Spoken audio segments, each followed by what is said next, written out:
When the Empire declared war on humanity, the galaxy trembled. No one had ever defeated the Empire. Their fleet stretched across thousands of worlds. Their armies were made of the strongest and most loyal soldiers. They called themselves the bringers of order, the shield of the stars. Every race that had faced them before had fallen or submitted. Yet when they looked toward the small blue planet at the edge of the Orion Arm, they saw humans and they saw something different. The first battle began above the frozen moon of Helene. The Empire's fleet of 200 warships arrived first, covering the moon with shadows. Their commander, a towering figure named Lord Arvik, watched the empty space ahead and waited for the human response. His officers laughed when the scanners picked up the approaching fleet, only 50 ships. They thought the battle was already won. When the human ships came into view, they were smaller, sleeker, and far older in design than the Empire's massive cruisers. Yet something about their formation was unnerving. They moved like a single organism, turning, slowing, and accelerating with exact precision. Arvik gave the command to open fire.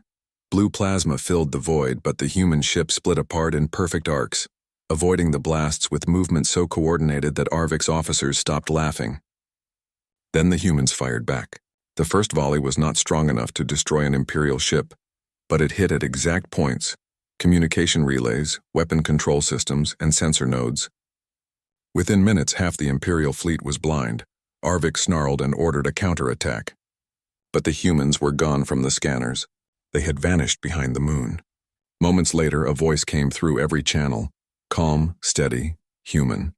"This is Captain Riel of the Earth Defense Fleet. Stand down." Arvik laughed at the message and ordered full pursuit. His ships followed around the moon only to find nothing but debris floating in orbit. Then the human fleet appeared again, right behind his ships. In less than 5 minutes, 20 Imperial warships were reduced to glowing wrecks. By the time Arvik ordered a retreat, his fleet was broken. The humans didn't chase. They simply watched, silent and cold. The message from Captain Riel played again across the system. "You wanted a war. Now you'll have one."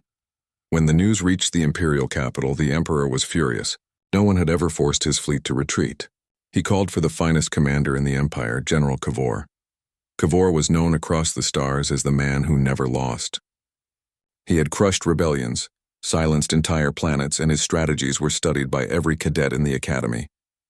He accepted the command with pride. "If these humans think they can stand against us," he said, "then I'll show them what true power means."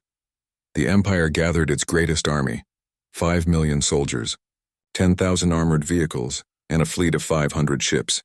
Their destination, Mars, the red world where humans had built their forward command base. As the fleet approached, Kavor looked down at the red surface. He saw metal cities, towers, and massive defense lines that stretched across the horizon. He smiled. "Let them hide behind walls," he said. Walls fall. The invasion began at dawn. The Imperial dropships entered the thin atmosphere in waves, each carrying hundreds of soldiers. They landed on the surface and advanced toward the human fortresses. Kavor watched from orbit as his troops marched forward like a tide of steel, but the humans did not respond. No tanks, no planes, no counterattack, only silence. Then one of the soldiers shouted over the comm, "Sir, the ground, it's—" The transmission ended. A moment later, the surface exploded beneath the advancing army. The entire front line disappeared in fire. The humans had mined every inch of the battlefield and waited for the perfect moment. Within an hour, the Imperial advance was halted. When their artillery tried to respond, they found their targeting systems jammed. Their communications were filled with static and ghost signals. Then the human drones appeared. Thousands of small, fast, and silent machines swept through the Imperial ranks, striking at engines and weapons, cutting through armor like paper. Kavor ordered orbital strikes, but the moment his ships fired, human railguns hidden in Martian canyons answered. Their rounds moved at near light speed, slicing through Imperial cruisers before they could react. Kavor stared at the hologram display as one red dot after another vanished. He clenched his fists. "Impossible," he whispered. "How are they doing this?" He ordered a retreat to orbit, but the humans had already disabled his jump drives. The fleet was trapped. The humans sent another message, short and calm. "You came to our home. You'll leave nothing but dust." The Battle of Mars became legend across the galaxy. For the first time, the Empire's greatest general was forced to surrender. Billions watched the broadcast of Cavor kneeling before a human officer. Humanity had done what no one believed possible. They had broken the Empire's pride. But the humans didn't stop there. They didn't seek revenge, but they also didn't forget. They began to push back, reclaiming worlds once taken by the Empire. Wherever they went, they brought with them their strange, unshakable spirit. Other species who had once feared the Empire now rose up, inspired by humanity's defiance.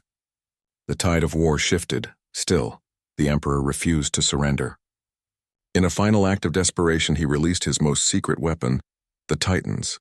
These were not living beings, but enormous war machines built from the cores of dying stars.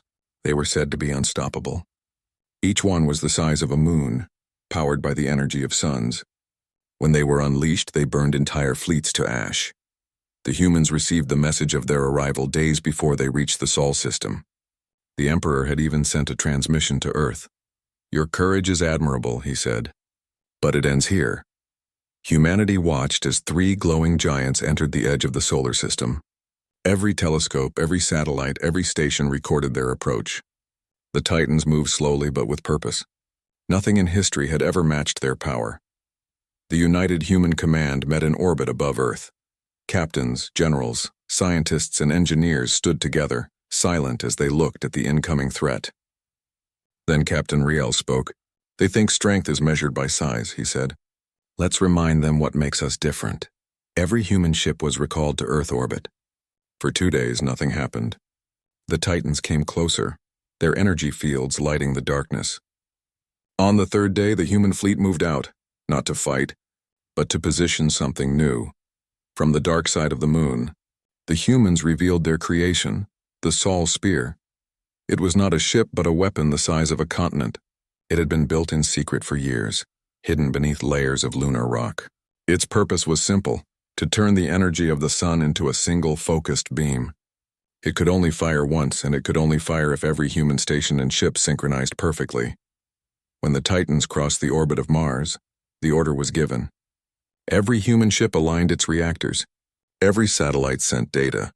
The energy of a star flowed through the Sol Spear, building, growing until the entire moon glowed like a second sun. The first Titan opened fire. Its beam carved through space, but before it could strike, the Sol Spear answered. A single line of white light stretched across millions of kilometers and struck the Titan's core. For a heartbeat, nothing happened. Then the Titan cracked apart like glass, and the explosion illuminated half the solar system. The other 2 Titans turned to escape, but the humans had already calculated every possible route. The second shot fired before they could react. The second Titan vanished in silence. The last one fled toward deep space, its systems failing, its power fading. The humans didn't chase. They sent one final message. "We don't fight for conquest. We fight because you left us no choice." When the remains of the Titans drifted into the void, the Emperor's palace fell silent. His advisors begged him to surrender. The Emperor looked at the reports, the images, the message from humanity. He said nothing for a long time. Finally, he stood and looked out across the stars. "How did we lose to such a young race?" he whispered. "What do they have that we don't?" The answer came not from the humans, but from one of the Emperor's own scientists. "They have something no machine, no empire, no army can copy," the scientist said. "They have the will to fight, not for power, but for each other." The war ended soon after. The Empire's fleet stood down, their banners lowered. Treaties were signed, borders redrawn, and peace returned to the galaxy. But everyone knew that something had changed forever. Humanity was no longer a small race from a forgotten world. They had shown the stars what courage meant. Years later, Captain Riel stood on the balcony of the rebuilt Martian capital. Children played in the red dust, and traders from dozens of worlds walked the streets. Above, the human fleet patrolled quietly, not as conquerors, but as guardians. A young officer approached and asked, "Sir, do you think they'll ever challenge us again?" Riel smiled. "Maybe," he said. "But if they do, they'll remember what happened the last time." The officer nodded. When the Empire released their best, Riel looked at the sky where the faint glow of the moon was visible. "Yes," he said. And humans just smiled, then crushed them all. The stars shone brighter that night, as if the galaxy itself remembered the moment when a small, fragile species stood against an empire and won, not through power but through heart, unity. and the unbreakable belief that no matter how dark the universe became, humanity would A.